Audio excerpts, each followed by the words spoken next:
我非常感谢主带领我回来我的故乡台南。我很久就想回来，但是一直没有机会。到今天遍体鳞伤、受伤坐轮椅，上帝也给我机会能够回来这片美好的土地。我先跟大家来分享上帝赐给我的诗歌。我本身学历很低，我国中读半年就被学校退学了，高中读半年，然后后来到台北去，然后变成这样回来故乡。跟大家分享第一首创作的诗歌，叫做《父子森林》，与你分享，谢谢。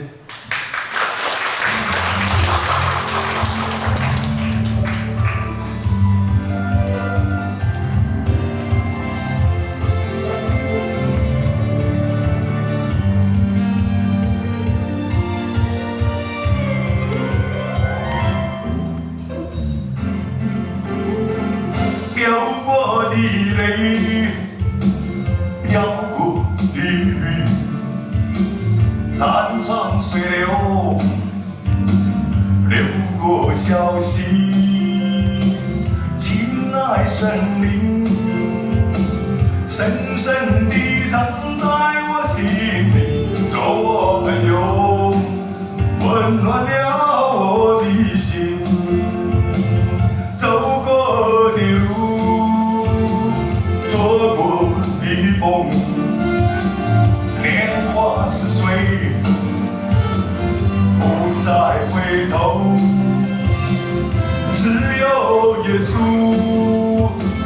紧紧地依偎在身旁，给我欢笑，慈悲的天父。我看见耶和华向你向我，我赞美耶和华，从上面到白头。我歌颂耶和华，风雨中陪我走。我敬拜耶和华，从今生到永久。Yeah!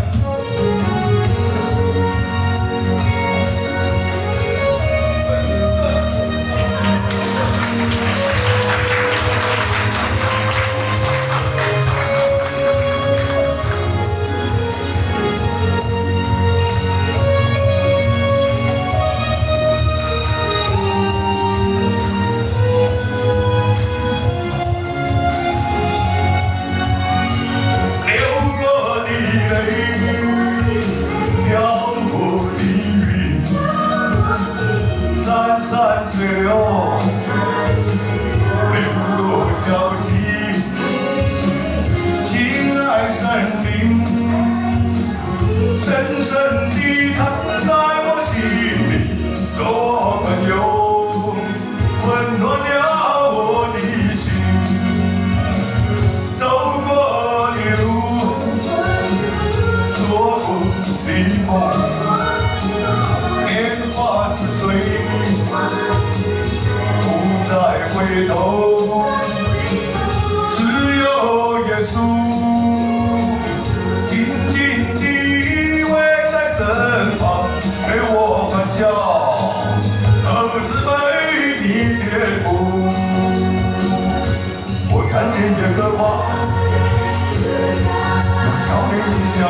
以前常常听竞选的人都在讲各位乡亲喜多这样子，我这一生没有讲过这一句话，但是我今天真的可以在这里说，我亲爱的弟兄姐妹，各位乡亲喜多。你看我们这卖囝的人要回来自己的家乡，要回来看看自己的亲人，跟自己的过去。我觉得，我不知道为什么，我觉得相当的困难。所以这个重新许多，每次听人家讲的时候，我头先很不习惯，那后来我渐渐习惯了。我也想说，主有一天，我是不是也可以回去教一教我们的乡重新许多？但是我今天真的回来，谢谢我们台南接纳我，谢谢各位弟兄姐妹，就这样这么一场分享会就在这里，活生生的。让我在这里跟大家分享我的生命故事。我们是住在将军乡，威山高。如果说威山高就知道是山卡啦。我们在顶山卡我阿公，我阿嬷呢是蒋万珍，蒋万珍好像没有多少人知道。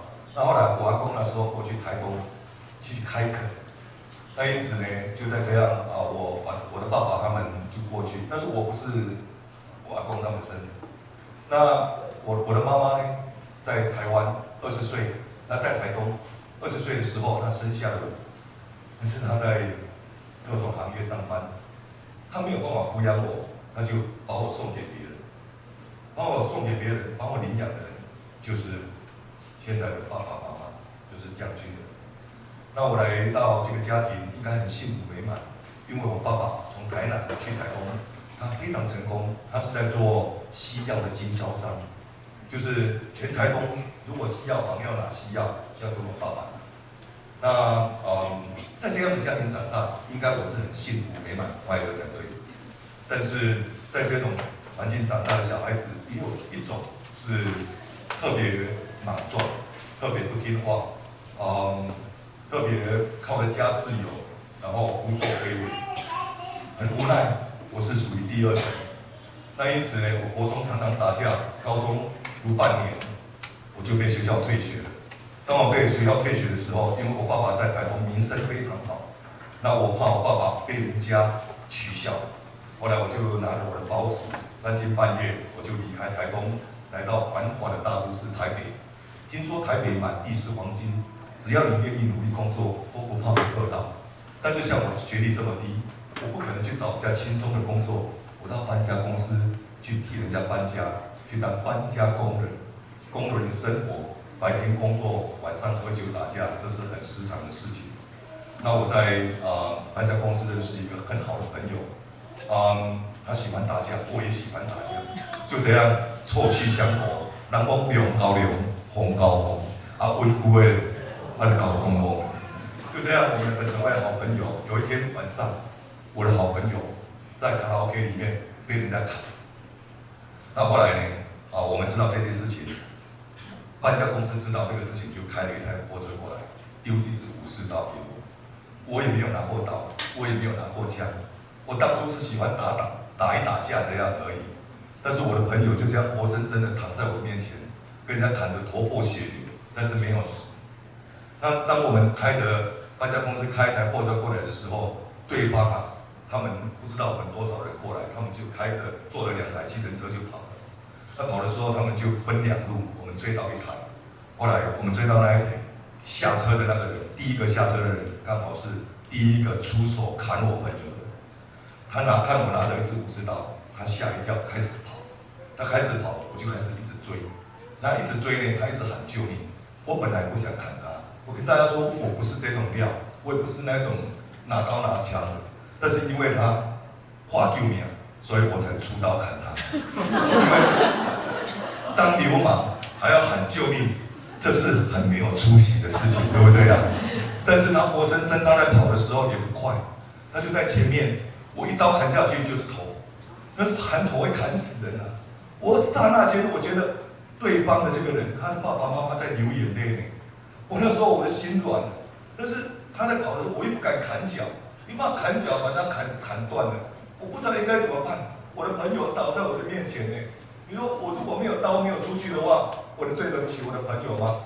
后来他在跑的时候，他在跑步的时候，他的屁股蛮有肉的，短一这样子，我就在想说，这对五花肉北外可以报仇，又不会死人，哇，就这样就从五花肉就砍下去了，就这样，最起码他不会死嘛，但是他最起码还要在医院趴着，没有办法做，对不对？最少要15天的时间，仇也报了，所以就这样子。很多在台北的黑社会知道发现这件事情，他们知道我不是流氓，但是他们呢，为了要保护我，因为对方的这些帮派要找我的麻烦，所以就有帮派保护我，我就进去黑道里面。哇，进去里面3年的时间，里面做什么呢？看赌场，人家去找那个董事长、总经理的小三来赌博，给他赢钱，叫我进要。我天生不是这种个性的人。后来，但是我要离开黑社会又离不开，因为我的习惯、生活方式都已经在里面了。但是在里面30年的时间，我心中其实很悲哀的。但是呢，因为台湾男人到了20岁的时候要怎么样？要当兵。哇，这好像在冥冥之中让我脱离这个黑社会的一个最好的方法。后来我就因为当兵抽签抽到海军3年，我就到高雄来当兵了。跟大家分享这个诗歌，姐妹第2首是，好，第2首诗歌是无限的爱吗？好，主藤浪子，助跳龙柱，像我们这种当浪子的人，要回头很困难。如果能够回头感谢主，很多人当浪子没有办法回头。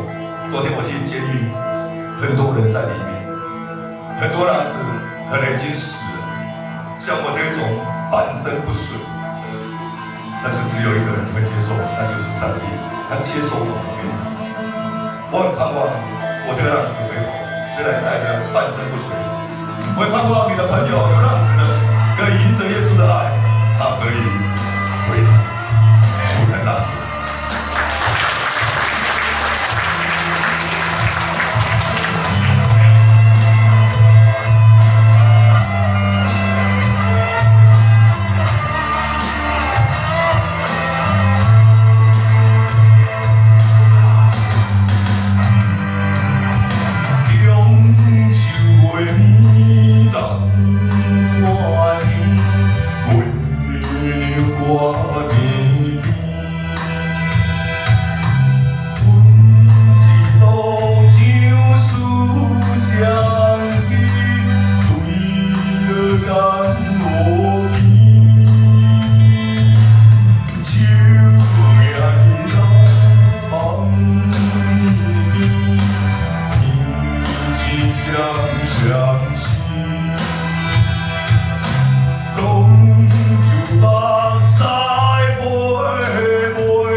母啊，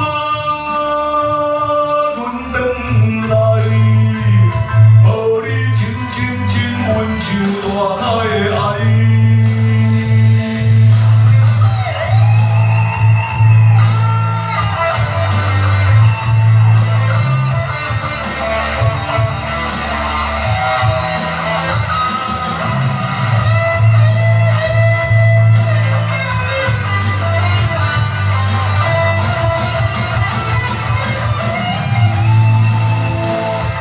浪子啊，回来啦！老母若想来哭，已经无目屎。爸母啊，阮回来，予你真真真温像大海的爱。浪子啊！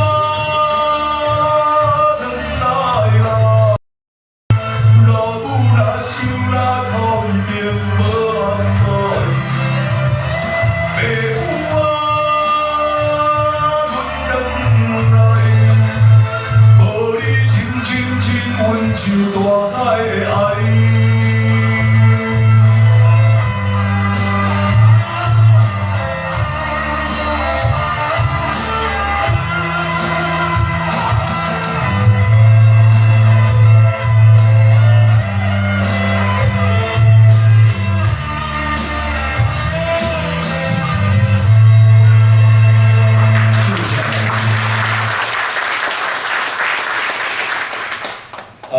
我不配得到大家的掌声，但是我很盼望我们可以把这个掌声归给我们的上帝。我们给上帝一个掌声。我小时候每一年，我的阿嬷就是我养父的爸爸，他是将军人，他每一年都会带我回来故乡。我都记得我们那边过来的时候，每次都要经过昂庙啊，经过咖喱呀。然后那边有文衡殿啊，有很多庙宇。然后这边的亲人都会带我们去摸湖潜水，有没有拿文心啊？然后四处去拜拜这样子。那我觉得我将来回来应该是这样子，但是我这一次回来，我没有想到我是在教会为上帝做见证。我觉得这个差别非常大。虽然我的外表变成这么不堪，我自己也为我过去所做的一些错事、罪恶，然后受到了这个极大的惩罚。我去当兵3年，海军。照理讲我也不是很辛苦，在这个当兵里面，当我当了2年11个月的时候，剩下1个月。我就要退伍了。那我的女朋友呢，从基隆到高雄去看我，但是我的船已经开走了，开到金门去，3天才会回来。我的女朋友就打电话给她的朋友说：“我去你那边住1晚好不好？”她的朋友说好。隔天呢，她的朋友带她去舞厅跳舞。有人就在酒杯里面就下毒，下一些迷幻药这样。然后我的女朋友就这样活生生的就跟着别人走了。人家退伍的时候很高兴，从船上走下来，到码头官兵给你敬礼，欢送退伍。但是我退伍那一天，我不知道是痛苦还是辛苦还是快乐，好像没什么知觉。我带着我的一包衣服，然后离开报效3年的国家，服兵役3年的码头，高雄13号码头。就这样，我回到社会。当我回到社会的时候，我当初我进去黑社会，我实在是人在江湖，身不由己。但是已经进去了，现在我回来，我不想再过那一种生活，我想要好好的做一个堂堂正正的台湾人。但是天不从人愿，我跟我的结拜兄弟，就是被砍得头破血流那一位，我们又租房子在台北住在一起。他有工作，他在搬家公司搬家。那时候我想要跟他在一起，两个开创前程。但是有一天，他喝酒醉了，他要打他的太太。我去劝架，我说你不要打你的太太，我就在那边劝。后来呢，他就拿酒瓶转过身就打我的头，然后我就一直打，一直打。旁边很多人就在那叫，说你要出手啦，出手，叫我赶快出手，把他打晕就没事了，让他睡一觉。然后我就一直打，一直打。我觉得我这个拳头我不能打朋友，我可以打敌人，但是我不能打朋友。后来我就一直打，然后后面刚好是女儿墙，后来那墙很低，后来我就从女儿墙掉下去，1楼而已，就这样从上面掉下来，就这样子，然后就脊椎骨就摔断了，送到医院去，医院帮我做检查，医生说林和成先生，你的情况很不好，因为你的脊椎骨已经断掉了，这没有办法这个神经使它再生，所以你这辈子要有一个这个预备，你可能一辈子都要坐轮椅，然后就这样子一生。如果将来的医学比较发达，又或是有机会，但是目前没有。就这样，我带着3个多月之后，我带着一包衣服，带着一个轮椅，我离开了医院。我不敢带着一个身体回去让台东，让我爸爸养我一辈子。那我只好找一个地方先住下来啊。那个地方叫做养老院，我就住在养老院里面。养老院里面都是老人家，最老很多，它里面最年轻的是75岁。当我进去的时候，变成我最年轻25岁。我们都喜欢看漂亮的，我们喜欢看林志玲啊，我们喜欢看刘德华、周润发。但是我有时候我们都忽略一点，在那个又脏又臭，好像没有什么生命气息的地方，往往都是上帝给我们最大祝福的地方。各位，那时候我住到安养院里面去，我一个人一间房间，其他的阿公阿嬷分开，阿公6个人一间，阿公阿嬷就6个人一间嘛，对不对？那因为老板娘她是一个基督徒，她也非常有爱心，她就这个什么这个少年郎叫阿公阿嬷多这会我她不习惯，所以她就给我一个人一间啊。那有一天呢，我就躺在床上，因为我要穿背架脊椎骨断掉开刀，要穿背架才能够坐起来。如果没有穿背架，就是必须一直躺着嘛。就这样，我躺在床上，我在睡觉，我习惯关灯啊，把灯关得暗暗的但是有一天就是晚上，有2个阿嬷，哇，这个2个阿嬷就开我的房门就进来了，他们打开房间，然后他们就走进来。然后那个里面暗瑟瑟，只有那个头毛白呛呛两支喙齿去吃饭的时阵因吃饭拢无讲话，佮无要紧，因吃饭的时佮哪笑，两支白喙齿白白安尼，我愈看愈惊咧。我倒伫我安尼看，只当看到一个电话声尔。因为老阿嬷、老阿公在走路，慢慢的，好像没有什么起伏，对不对？然后好像用飘的，慢慢飘过。你也飘快一点，你比较不会怕，就飘得很慢。2个过来的时候呢，就跪在我的旁边我更愈惊，你知道吗？因为老人家会跪2种人嘛，一种是已经去世的人，对不对一种是还没有去世，但是快要断气的那一种。我就躺在那边，他们2个跪在那边。当初我就在听阿嬷他们有在讲话，阿嬷就说开口他们就说：上帝上帝，这个年轻人真可怜，25岁不会大便，也不会小便。上帝他又要坐轮椅，又不会走路，怎么这么凄惨？上帝求你可怜他。就这样，这2个阿嬷就这样起来的时候，送给我一本圣经呢。我第一次一生中拿到第1本圣经那是因为我家是拜拜的，所以我就把圣经放在我的床头，让他在那边好好的安息这样子。圣经在那边安息，他也不会跟我讲话。但是呢，有一天，我的心里面不知道为什么特别有感动。我看这一本里面不只有圣经这2个字，一定有一些它的含义在。我就因为在这个安养院里面时间很多嘛，对不对？不是吃饭就是上厕所，然后就是看电视，都是这些嘛。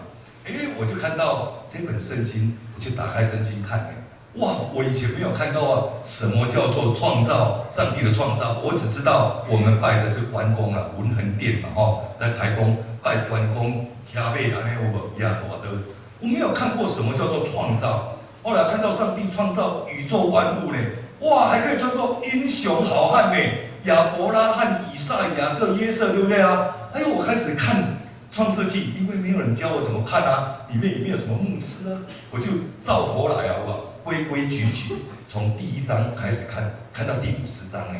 啊，我不知道为什么，每次看完创世纪，碰到出埃及记就弹回来，又开始创世纪了。所以我跟你讲，我看3摆创世纪，我从来没出过埃及，就这样子，哇，我就开始爱上了这个圣经。但是里面有一些话语，我也曾经看过新约啊，他说你要忘记背后，努力面前，向着标杆直跑。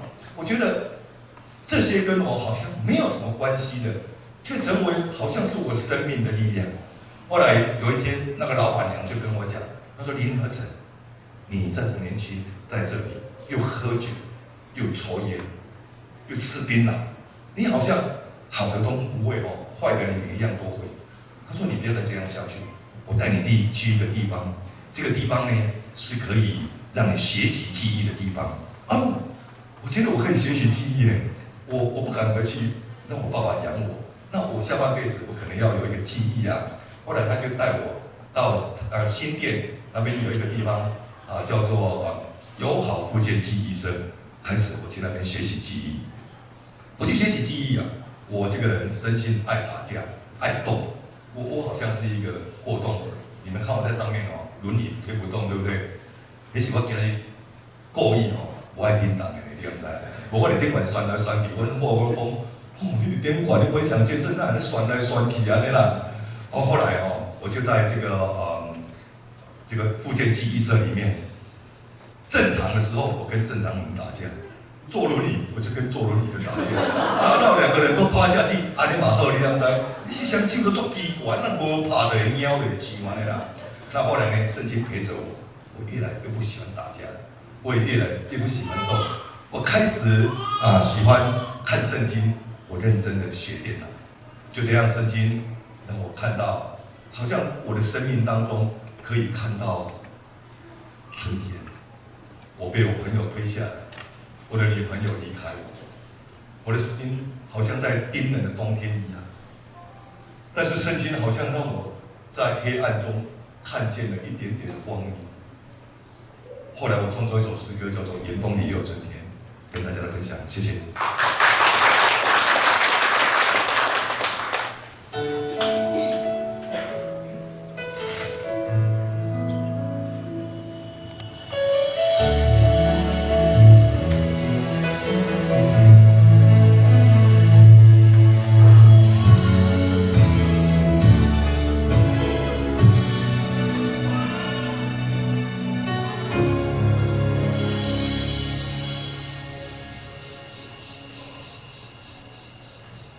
我的心没有停歇，跟着你脚步向前。纵然心中有伤痛，仍挺起胸膛，举手在主的面前。用刚强覆盖软弱，感谢你所赐恩典。我一念未曾改变，是为你做光做盐。因此我心暂然相信，黑暗中仍有光明。公义日后再出现，照耀我心田。严冬里也有春天，赐给我生命最冠冕，保护在你路标圣洁点，使我力量在加添，得见你慈爱容颜。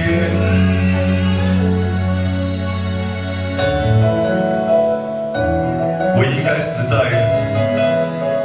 罪犯当中，但是上帝的儿子耶稣基督来世界上寻找罪人，他找到了我，他给我机会，他帮助我站起，他叫我忘记背后，努力面前，用我的心向标杆直跑。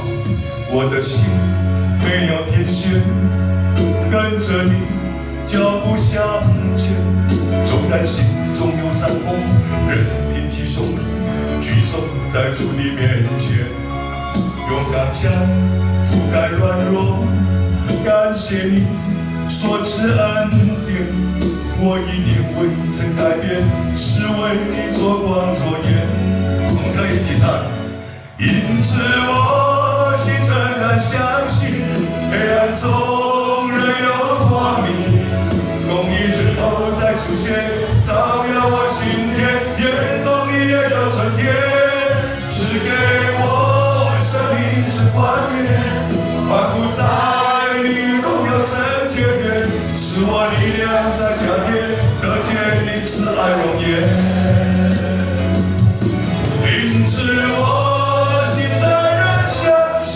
黑暗中仍有光明，公义日头再出现，照耀我心田，眼动你也有春天，赐给我生命之冠冕，欢呼在你荣耀圣洁殿，使我力量在加添，得见你慈爱容颜。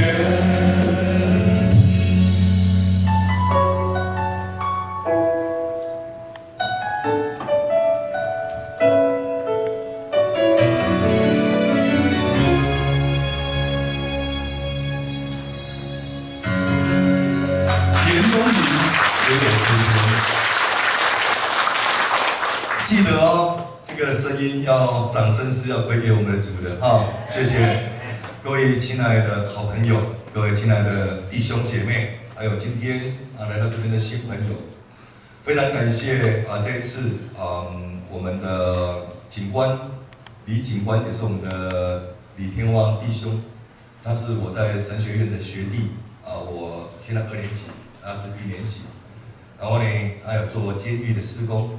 就是台南这个监所受刑人关怀协会，然后呢，他就安排我下来在台南监狱分享。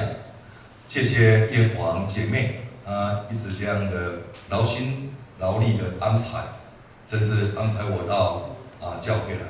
这对我第一次回到自己的故乡，我非常的有感触，非常感谢主他这样的巧妙的安排。谢谢李警官的太太姐妹一直帮助我们，然后给我们吃，让我们住，这样的关心我们，非常的感恩。就这样子，我就开始在学电脑，圣经陪伴着我，我可以安静下来开始学。第2年我就拿到第1名的成绩，在我们的这个叫做电脑班里面毕业了。然后我在电脑班毕业的时候，我们里面要留一个人下来当老师，当助教，我就被留下来当助教。所以，是我受伤之后第1份工作，也是我人生当中第1份正正当当的工作。我第1个月领到薪水6000块，6000块在25年前多吗？28年前其实也不多，对不对？你看一个便当40块2个80块，早餐20块，不要买衣服，不要喝2个，也要100，对不对？1个月3000。那我领到这笔钱呢，我就寄回去3天给我爸爸，寄3000块回去。我爸爸不需要我寄钱回去的，但是我要跟我爸爸讲，我这一生当中领到的薪水第1份这么低，但是却是我，有一本圣经，好像上帝在陪伴着我。让我有这个能力去做正当的工作，赚来的不多，阿爸，请你留起来。那你说3000块寄回去不多，那吃完就不够了，那我们就不要吃肉对不对？那就不要素菜便当就好了嘛，对不对？一样可以过。我爸爸是我们那边文衡店的委员，第2天我爸爸跑去文衡店辞职，我不要当委员。每次庙里面如果要建庙，我爸爸都要捐一只柱子，每次就是10万、20万、50万这样捐款。但是他说我没有看到上帝保守我的儿子，反而在他受伤之后，上帝安排了好多基督徒，每一个在每一站都好像在帮助他。因为圣经的话语，我的儿子今天他能够当一个助教。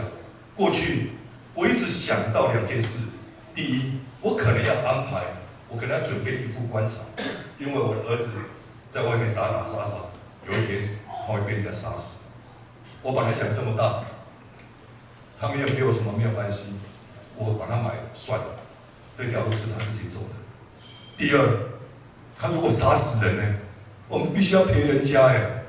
他说赔人家没有关系，我们对不起社会，对不起国家，对不起人家的家人呢。所以我爸爸很烦恼，他都在烦恼这2件事情发生，但是上帝没有让这2件事情都没有发生。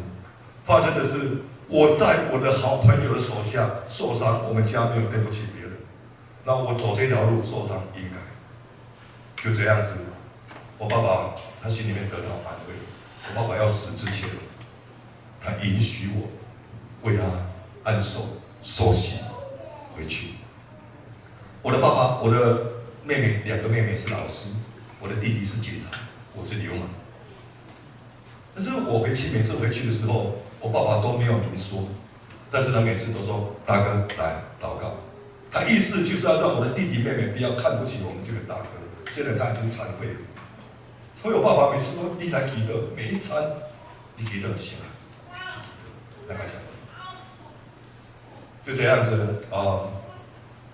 我可以开始因着耶稣基督的爱，我虽然没有每次马上就信耶稣，因为我有很多的重担，因为我是我家长子，我以后我爸爸死的时候，我妈妈死的时候，我要旁道，我要拿骨灰，这是我们一般拜拜的传统家庭是这样，对不对啊？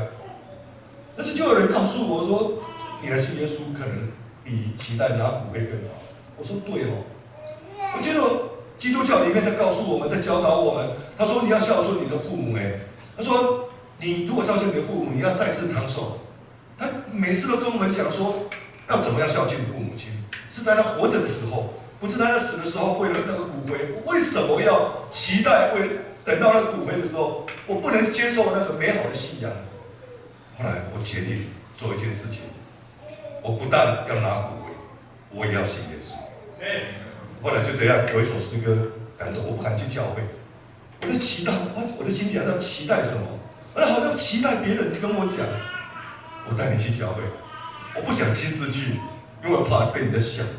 那就有一个妈妈叫做温妈妈，她常常到我们这个她是监狱之母就是监狱这个台北监狱里面，龙潭女子监狱。然后她有一天呢，她就来关心我们，她每次来的时候都会带一锅牛肉面来给我们吃哦。后来我很感动，温妈妈终于跟我开口了，她说：“何整，我带你去教会。”我说：“好，我要去教会，我去教会。”哇，等到了，但是我不知道教会里面做什么，但是我知道教会里面一定有唱诗歌，对不对啊？我再去唱诗歌就好了。所以我每次去的时候，我都坐到最后面，9点就到了，10点开始做礼拜，我9点就到了，我去慕道，慕道完的时候还有时间，我就在最后面看圣经。看到10点，然后参加主日崇拜。哇，每次这个唱诗歌的时候，我就很高兴啊，我的心好像被那个清水洗净，干干净净的感觉嘞。但是牧师讲道的时候就怎么样啊？谁说的？牧师自己也说，还有会友也说，我跟你讲，以后睡觉都没有我的事啊，就这样子。每次牧师讲道的时候，然后又夏天，对不对？哇，那个冷气吹来就喝滚了那种。但是每次牧师讲完的时候，一来的时候又要唱什么奉献歌也好啦，什么最后的祝福歌也好，我就喜欢唱诗歌呢。各位，诗歌就这样陪伴着我，诗歌里面好像句句都有生命进入我这个罪人的心里面。我以前还没有信耶稣的时候，我每次就是我在路上推轮椅在路上看到人，我也会觉得很丢脸，我也会觉得很害羞，我也会觉得很害怕。但是呢，当我受洗之后，张茂松牧师，我在先天行道会，张茂松牧师为我施洗，然后当我受洗之后，牧师叫我看圣经，他说这节给你看，哇，他说耶和华是我四围的盾牌，是我的荣耀，是我的力量，又是叫我抬起头来。上帝叫我抬起头来。耶稣说：“你今天相信我，你不应该在土地的头，你要抬头挺胸。”所以在我受伤之后，我受洗之后，上帝送给我人生的第一个礼物，不是别的，不是一栋豪宅、洋房，不是解决我的什么婚姻问题，我没有结婚，所以他送给我的是我最需要的，对不对？上帝为人量身定做他最美好的礼物。我的礼物只有4个字：抬头挺胸。对我来讲，多么不容易啊！很容易讲，做不到。但是耶稣基督亲自带领我做。你说真的吗？你真的要抬头挺胸吗？我也不知道哎。但是我今天已经推到这里来了，你阿门吗？跟大家分享一首诗歌，这首诗歌是台语歌，叫做《无限的爱》，与你分享，谢谢。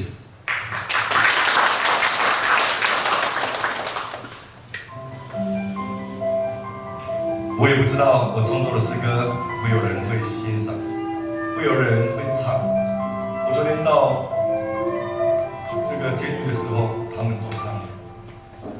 主你是我的生命，风雨当时斗阵行，梦中有你甲。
上帝拣选世界上愚蠢的、软弱的、卑贱的。上帝说：“我要给他机会，我要带他忘记背后，努力面前，我要带着他向标杆直跑。”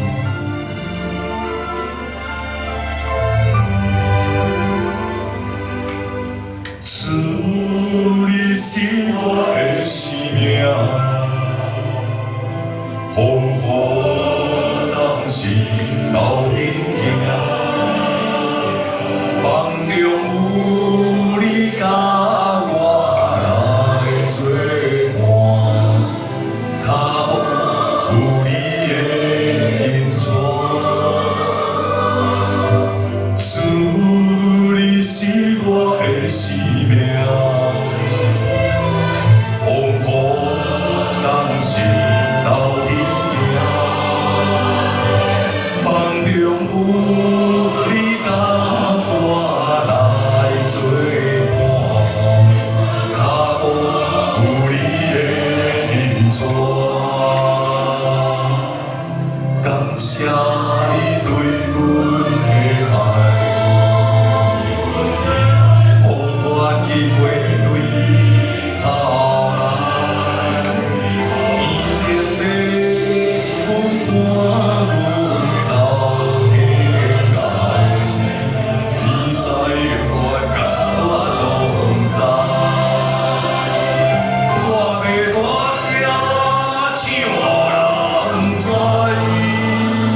帝带领我到加拿大多伦多大学、滑铁卢大学，到温哥华。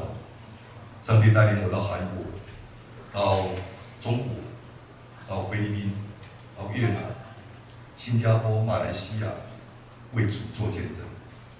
我要说，不是为我自己做见证，乃是为我们的主耶稣基督做见证。各位亲爱的弟兄姐妹，我在那个外邦人的面前，在大学生都没有信主的人面前，我可以在那边分享耶稣基督。我不知道家长分享将会如何，但是我知道，只要一个人得救，我千辛万苦都有值得。不止如此，我分享了1000多场，今天来到台南，特别紧张，特别五味杂陈。我不知道第一句话要讲什么，我想很久，我想了3天，想了5天。虽然第一句话要出来就那么简单呢，但是我想了很久，不知道怎么会这样子。我不是要在我的弟兄姐妹、乡亲父老面前表现我很坚强，我很好，或是说你们原谅我过去我做错的事情。我只想告诉你们，真的有一位上帝，耶稣基督。我不知道从哪里开口，不知道从哪里讲，但是我现在很自然的讲到现在，对不对啊？圣灵说：“我与你同在，你只要刚强壮胆。”阿门吗？感谢主。所以，那无限的爱的上帝送给我人生第一个礼物，就是叫我人生要抬头挺胸。第二，这个礼物啊，可以说赌心肝啊。上帝送给我这个礼物，是他要给我，也要我自己要不要，就是饶恕。有一个教会，他知道后来我离开了我在台北去上班，台北有一个教会小小的，他就邀请我去住到教会里面那个牧师，里面有很多年轻人，都是20几岁到30岁之间，好巧，好像是上帝预备。那个教会虽然是1楼，但是有5、6个阶梯，我就开始去那边住在那边。然后呢，温妈妈带我信主的温妈妈很有爱心呢，为我预备一台4轮的摩托车哦，那个残障4轮的可以载轮椅，有看过吗？那个摩托车虽然是4轮的，我给它打扮得很漂亮，很像宾士600这样。后来我就骑着摩托车上班，回来的时候弟兄又把我背上来嘛，对不对？教会的姐妹就会从2楼把热腾腾的饭菜拿下来给我吃。他们拿饭菜给我吃，他们不是说，没有了，没了，因为贵人拿去了。他们说：“弟兄，这个碗是给你。”他们每次给我的都特别大碗。很多朋友都离开我，很多以前跟我在一起打打杀杀的，曾经用我的、吃我的，在我受伤之后都离开了我。但是在我人生走投无路的时候，好像人的尽头是上帝的起头，开头。他们给我机会，叫我读圣经，叫我早上起来的时候可以晨更，他们叫我怎么样敬拜，弹吉他敬拜，他们叫我做一个堂堂正正的一个基督徒。就这样，我的生命开始在里面开始被改变。我的牧师有一天有一个牧师跟我讲，他说：“何成，你要去饶恕你的弟兄。”我的弟兄我的兄弟本来要赔我240万，然后他入监狱被关8年。牧师叫我去饶恕的时候，我也非常不喜欢。后来我就跟牧师吵架。牧师叫我去饶恕之后，牧师成为我人生的第一个敌人。牧师怎么叫我去饶恕？以前我们在黑社会是要怎么样去讨回来才对啊，对不对？是说何贤，我传你来特的来呢。我以为他要这样说嘞，后来我期待破空，你知道吗？后来跟牧师吵架，我说牧师你到底懂什么啊？后来给他玩跌呢，结果我跟他吵架，没有多久，我躺在病床上，我没有办法下床了，我的脚已经没有力量了，对不对？我连动都没有办法动哎。后来我去检查，医生跟我讲病因不明，病因不明的去查不出来病因啊真的呢。耶稣基督亲自要教训我的时候，让我连生什么病都查不出来。各位，还好我不是跟牧师打架。如果我跟牧师打架，这个去检查的变成安怎？死因不明。所以会当交牧师还给袂啊？唔通吼，各位，你若要死因不明会使啊，你尽量做无要紧啊，对无？所以咱来讲一句话，牧师，我爱你，我要顺服你。各位亲爱的好朋友，圣经里面跟我们讲，他没有说上帝要使用怎么样的人，可是他喜欢顺服的人，对不对？上帝高扫罗做王，扫罗不顺服，上帝叫撒母耳去跟他讲说，撒母耳你去把他的王位拿下来，顺便算他2句话：听命胜于献祭，顺服胜于公羊的自由。你既厌弃耶和华的命令，耶和华今天也厌弃你做王。哇！从那时候开始，我开始学习其实会顺服，也不是一时之间就会，对不对？慢慢学习。有一天，牧师就跟我讲：“阿成，去把那个乒乓球拍拿过来。乒乓球拍被冲上打乒乓球啊！打乒乓球，用魔术一记录啊！我记得是要打乒乓球，对不对？要顺服的关卡很难过嘞。后来就拿出来跟牧师打一打。牧师说去比赛去比赛，会去对比赛。你讲现在有台北市残障运动会，你去比赛桌球真的哦。后来我就去比赛了。民国87年，台北市长陈水扁，我就去比赛。后来就这样就打第1回来了，打第1了。过2年残障运动会是2年1次。那一年民国89年，台北市长是马英九，我又去比赛了。我那一年就竞争激烈了，各位32个人打到最后前2名。那个我的对手冠亚军的对手，他穿的那一件衣服是全新的那一种全新的那个是国际的运动型的，你知道吗？他那一台轮椅他的12万台币，我那一台3500，我就去叫他拍呢。我去的时候，他打到一半的5打3胜嘛，赢3局就赢了，对不对？他打到一半，他把外衣脱下来呢。把外衣脱下来，剩下背心那个背心够水的啦！我伫遐一直看今天人穿伫我身躯唔得，我赞的，你知无？魔术讲不要看，把它打下来。不要看。后来我打到一半的时候，我也把我的外衣脱下来，我里面也是背心。我那一件是3枪牌 BVD， 那就高哦。但是上帝说，那个牧师说你不要怕，专心。依靠上帝把它打下来。后来我真的3局就把它打下来了，1局都没有给他机会呢。各位，我不是在跟你讲说，第1名还是第2名，还是打第几，不是，还是轮椅多漂亮，都不是。我要跟你讲的是顺服。之前我真的受到上帝极大的处罚，但是当我顺服之后，上帝让我打冠军，阿门。而且连续就是2次这样子。各位。这就是顺服不顺服之后的一个叫做什么？这个祝福跟不要说惩罚了，好不好？教训，好不好？上帝教导我们，对不对啊？各位，就这样，我的人生开始在许多的牧者、许多的弟兄姐妹的鼓励之下，我开始往前走。开始有人安排我去教会做见证，开始有人安排我到监狱去，有人安排我到养老院。养老院跟我有很大的关系，对不对？孤儿院跟我也很大的关系啊，因为我从小一生出来的时候，我就被人家领养，所以我一生出来就开始经历上帝的话呢。你的父母亲离弃你，但是耶和华必收留你。但是因为我不会想走上流氓国之路，今天变成这样子。但是上帝又给我机会，让我带着上帝的祝福跟上帝的诗歌回来到我的家乡。感谢主，就这样我开始有一天我要跟大家分享我怎么创作的，对不对 ？OK， 就这样子。当我饶恕了我的弟兄之后，我带着我的女朋友去跟我的兄弟讲，说那时候一半愿意，一半不愿意啦，刚信主而已嘛，对不对？我说我的牧师跟我的上帝叫我来告诉你啦，一半愿意，一半我真的不愿意。没节嘛送对吧？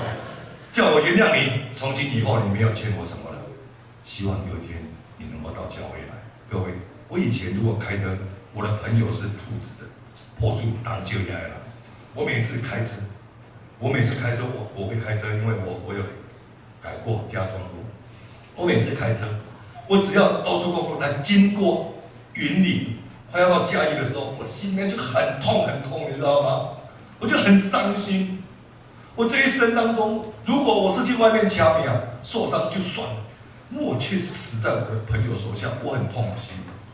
就这样子，我痛苦了很久。后来我信耶稣之后，我现在每次要到嘉义的时候，我就唱歌，我就为我的朋友的家乡当就贺祝来祝福。上帝让我找到我的朋友，就这样，我的人生第一首创作的歌曲，有一天晚上12点多，我在睡觉的时候，上帝有一个声音感动我，我就拿起吉他，跑到这个叫做十字架底下，我就把这首歌唱播出来。我第二天唱给我的弟兄听，我的弟兄说没有听过这首歌，我以为我在唱一首诗歌，我唱过的，我要唱给我的弟兄听。因为我在教会里面喜欢弹吉他唱歌，我弟兄说没有唱过呢。后来我给他取一个名字，就叫做《宣教的中国》。各位，这首歌可以在这边唱吗？可以哈。还是要唱台湾？台湾我也有做呢。只是现在时间很晚了，《宣教的中国》先唱好。这是我人生第一首诗歌。各位，在主的爱里面，只有饶恕，只有爱，没有惧怕，没有怨恨。我们带着上帝的使命向前走。将福音传出去，传到台南，传到高雄，传到需要的地方，先到中国，跟你分享。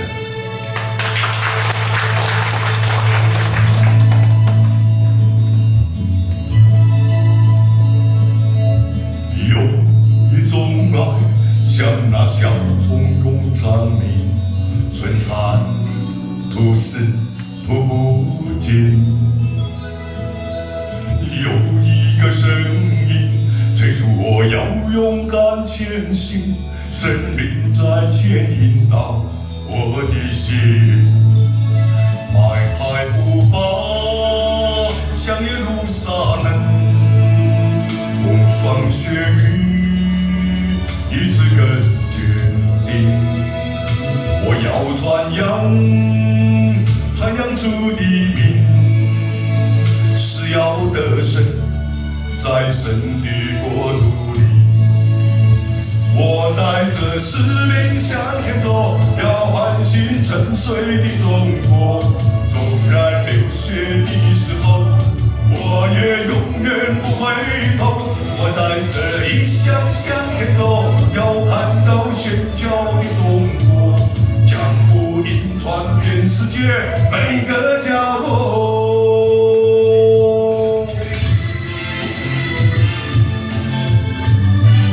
当圣灵降临在你身上，你就必得到能力。你要在耶路撒冷、犹太全地、撒玛利亚，直到地极，为主做见证。各位亲爱的弟兄姐妹，我们要除去一切的怨恨，我们手牵手，心连心，将主的爱传出去。不要害怕，因为上帝说：“去，使万民做主的门徒。”我们只要刚强壮胆往前走。有一种爱，像那夏虫永长鸣，春蚕吐丝吐不尽。有一个声音催促我要勇敢前行，生命在牵引到我的心。迈开步伐向耶路撒冷，风霜雪雨一直更坚定。我要传扬主的名，是要得胜，在神的国度里。我们一起来唱。我带着使命向前走，要唤醒沉睡的中国。纵然流血的时候，我也永远不回头。我带着异象向前走，要看到宣教的中国，将福音传遍世界每个角落。我带着使命向前走，要唤醒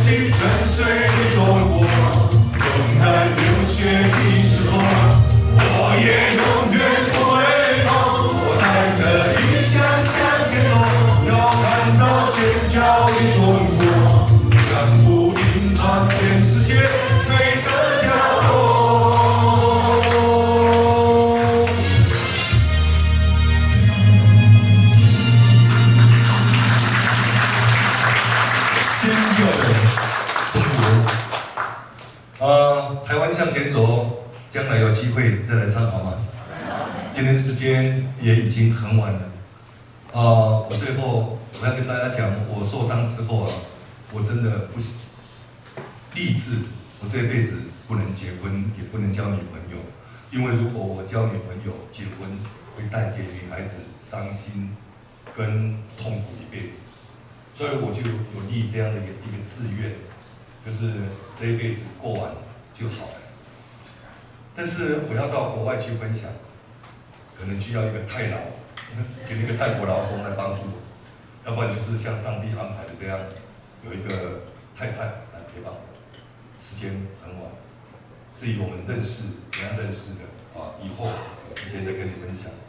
但是我要分享，我太太嫁给我真的很不容易，她愿意嫁给我这样一个残废的人，大小便失禁，然后陪伴我到全世界去分享，大包小包提着走这样子。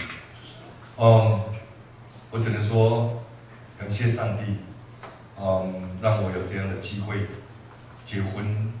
虽然我们没有生小孩，但是我们可以带着上帝的使命往前走。我太太她只有一个心愿，当我认识她的时候，是我受伤已经10年了。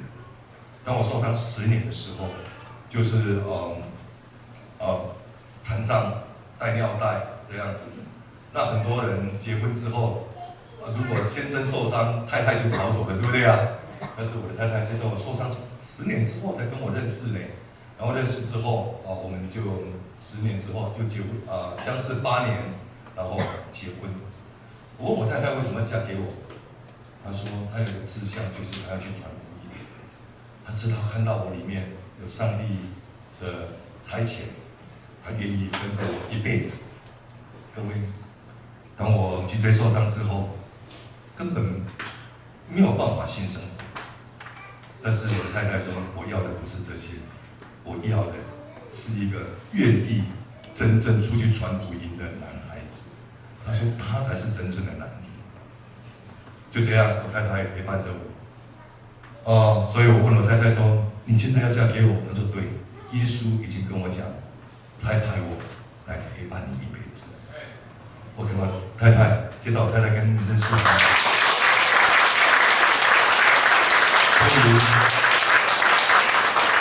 我回来这条花的名字叫做乐谷。乐谷国台语边那讲啊？边那谷边那谷。写到边那谷有当这几条花呢？因为上帝创造宇宙万物，又创造谁啊？创造亚当。他说一个人独处不好，对不对啊？上帝要造一个配偶来帮助亚当。于是有一天，亚当沉睡的时候，上帝从亚当的肋骨取出一只，造成了一个女人，取名叫做夏娃。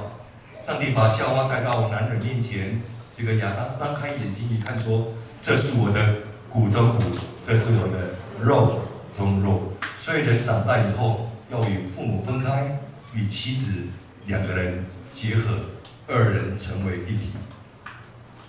我非常对不起我的太太，但是上帝就是这样的安排。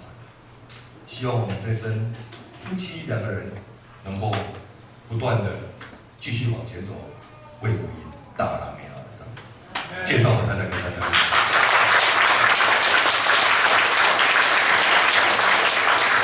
这是我的太太，我的太太的名字呢，3个字都有花了：梨花、菊花、梅花。这是我的太太，跟大家的见面，谢谢。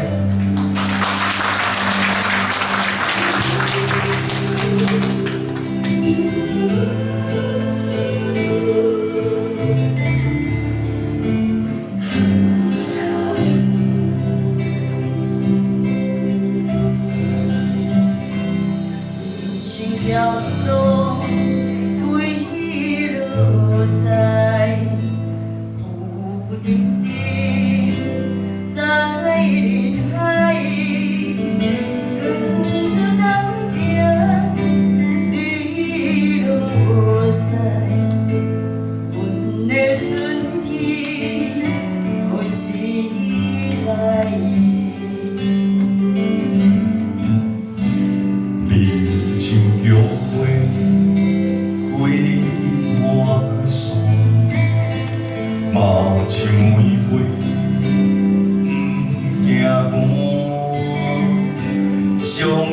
的相思的路程，交予你我的真心。当阮牵着你的手，看着熟悉的目牌，望着阮的面孔，才知影你是我一生的爱。你使我人生愈精彩，生活充满了关怀。你是你的天，是我一生永远的最爱。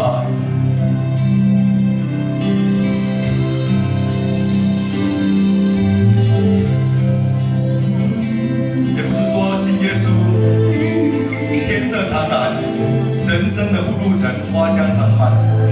信耶稣也是会遇见不年，也是会生病，也会这个遇见危险的。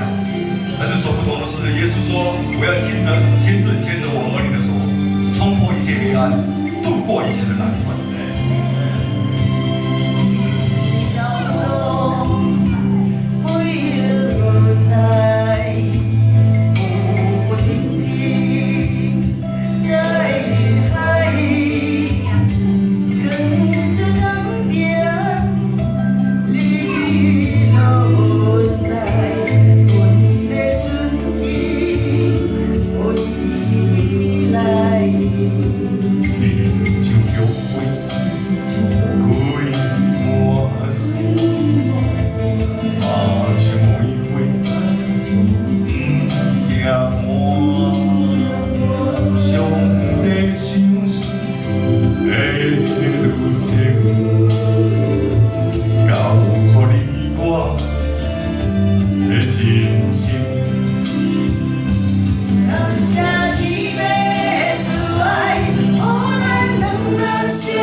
我的太太说不好意思讲话了，下次有机会她跟大家讲话这样。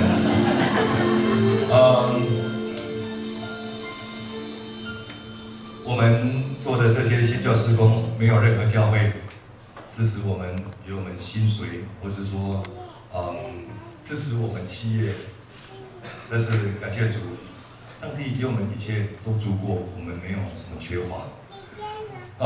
我们很盼望你们能够支持燕皇他们所做的，李立警官他们所做的这个受刑人的工作，少了一个犯人，多了一份爱，就少了一个犯人，对不对啊？会帮助他们，祝福他们的这个事工。我们今天有带我们的 CD 跟 USB， 我们创作的一些影片的唱歌的，如果你们需要的话，再提供嘛。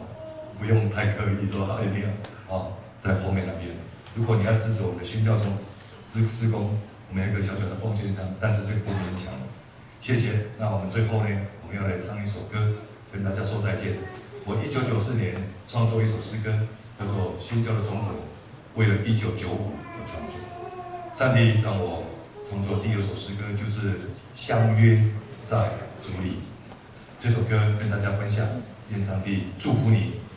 很多人把这首诗歌后来拿去当这个丧礼使用，但其实呢，我当初创作这首诗歌不是为丧礼，因为刚刚我们我们的影片最后很多人跟我们照相结婚的时候啊，这群弟兄姐妹就是曾经背我，他们曾经这样背我、爱我，给我最后一个机会。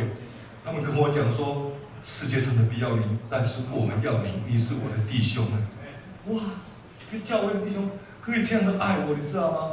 罗俊义某书的孙啊，就在这个叫做火腿田教会当牧师，以前背过我的20几个人聚会的教会，到现在出了13个牧师传道人呢。各位，因为上帝看到他们的爱，知道吗？这样你了解吗？就这样子，我可以到市区去分享上帝的爱。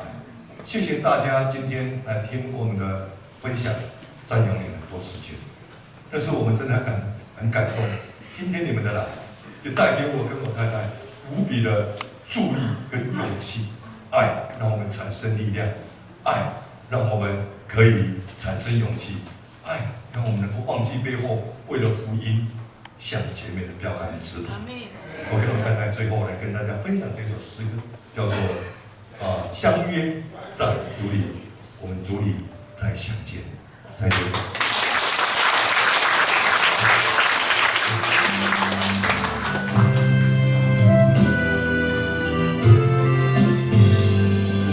相约在主里，共同生活，常相依。我们相约在主里，将来有一天要再欢聚。在主里祝福你，我在主里思念你。上帝在主里祝福你，我在主里思念你，愿主赐给你丰富的爱与平，你可不要忘记我们相约在主里，记得我们相约在主里。再见，各位亲爱的弟兄姐妹。我也希望现在能够跟我的弟兄姐妹握手、拍照，或是等一下如果需要的为你们祷告的，可以哈，谢谢。总有欢笑，也有泪，舍不得要告诉你，在主的爱里，我等着。在主里祝福你，我在主里思念你，愿主带领你，进入家里。在主里祝福你，我在主里思念你，愿主赐给你丰富的爱与平，你可不要忘记我们相约在主里，记得我们相约在主里，在主里祝福你，我在主里思念你，愿主带领你进入迦南地。我在主里祝福你，我在主里思念你，愿主赐给你丰富的爱与平，你可不要忘记我们相约在主里，记得我们相约在主里，记得我们相约在主里。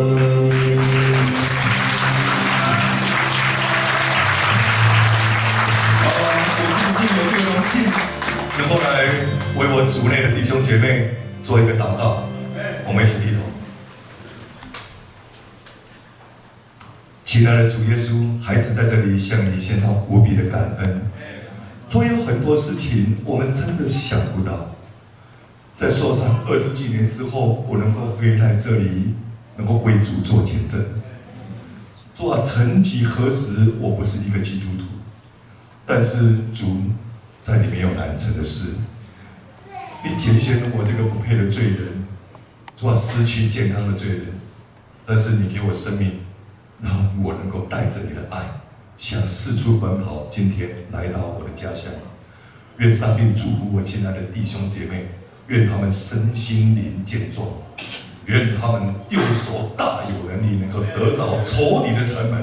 愿这教会如一棵树栽在溪水旁，按时候结果子，叶子也不枯干。还牧师、长老、执事、弟兄姐妹手中所做的一切，尽都顺利。愿荣耀都归给你。祷告奉耶稣基督宝贵的圣名祈求。